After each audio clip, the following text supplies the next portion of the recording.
যদি কখনো দেখেন দুনিয়া আপনাকে ভাঙতে চাচ্ছে, নামাতে চাচ্ছে, ধ্বংস করতে চাচ্ছে, আপনি রবের উপর তাওয়াক্কুল করে নবীর প্রেম ভালোবাসা নিয়ে একটু ধৈর্য ধরে সময়ের অপেক্ষা করবেন, সময়ের অপেক্ষা করবেন, রবের হুকুম আসা পর্যন্ত সময়ের অপেক্ষা করবেন। মনে রাখবেন, ভাঙ্গা জিনিসগুলাকে আল্লাহ এমন ভাবে সুন্দর করে নতুন করে সাজাবে, আপনাকে এমন সুন্দর জীবন দান করবে, যারা আপনাকে নামাতে চেয়েছিল তারা আপনি পর্যন্ত আর পৌঁছাতে পারবে না। সুবহানাল্লাহ। যারা আপনাকে টেনে ধরে নামাতে চেয়েছে তারা অনেক পিছনে পড়ে থাকবে, আপনি রবের রহমত নিয়ে অনেক দূরে এগিয়ে থাকবেন। মনে রাখবেন, শুধু একটু সয়ে যাবেন, একটু ধৈর্য ধরে থাকবেন, একটু সহ্য করে চুপ করে থাকবেন। যত সইবেন তত পাইবেন, যত সইবেন তত পাইবেন।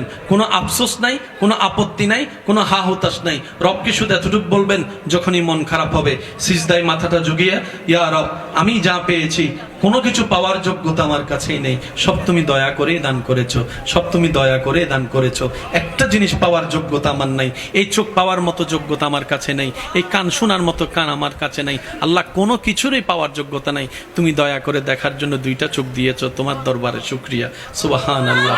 তুমি শোনার জন্য দুইটা কান দিয়েছো রব, তোমার দরবারে শুকরিয়া। কিভাবে শুকরিয়া আদায় করবো রব? আমার কাছে ভাষা নাই। হাজার গুনাহ করেছি, তুমি রিজিক বন্ধ করে দাও নাই। ফজরের নামাজ পড়ি নাই, ঘুম থেকে উঠার আগে তুমি তো আমার জন্য নাস্তার ব্যবস্থা করে দিয়েছো। সুবহানাল্লাহ।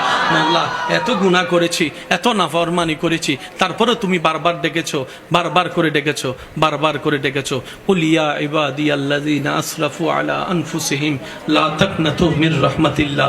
তুমি বলেছো মাওলা, তুমি বলেছো, বুঝতে পারিনি বুঝার মতো করে আল্লাহ তুমি এত দয়া করেছো। আল্লাহ, না বুঝে অনেক হা হুতাশ মন খারাপ করেছি, আজকে থেকে আর করব না। আজকে থেকে তুমি দিলো আলহামদুলিল্লাহ, না দিলে ডবল আলহামদুলিল্লাহ, না দিলে ডবল আলহামদুলিল্লাহ, না পাইলে ডবল আলহামদুলিল্লাহ। কারণ যেটা পাওয়া সেটা আমার চাওয়া ছিল, যেটা না পাওয়া সেটা তোমার চাওয়া ছিল, আর আমি বান্দা হয়ে তোমার চাওয়াতেই খুশি হয়ে আলহামদুলিল্লাহ বলতে লাগলাম। আপনি এই অভ্যাসটা একটু করার চেষ্টা করেন, কোনো হা হুতাশ নাই, কোনো আফসোস নাই।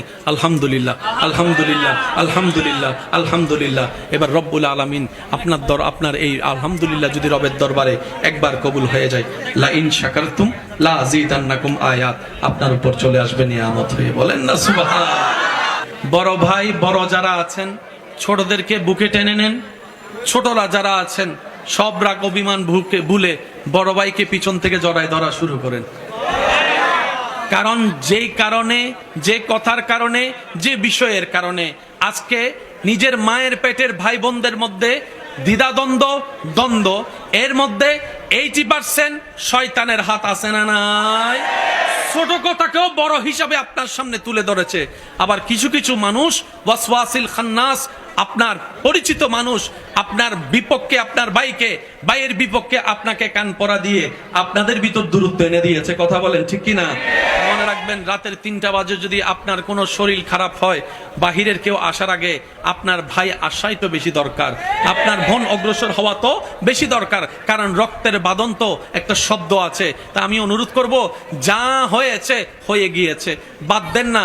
নবী রাহমাতুল্লিল আলামিন বলে, যে ক্ষমা করে আল্লাহর সন্তুষ্টির জন্য আল্লাহর অন্য বান্দাকে আল্লাহ তাআলা খুশি হয়ে ওই বান্দাকেই ক্ষমা করে দেয়, যে নিজের রাগকে কন্ট্রোল করে, নিজের ভাইকে বন্ধুকে ক্ষমা করেছে আল্লাহকে খুশি করার জন্য। আমি যদি অন্যকে ক্ষমা করি, মূলত আমি ক্ষমা পাচ্ছি।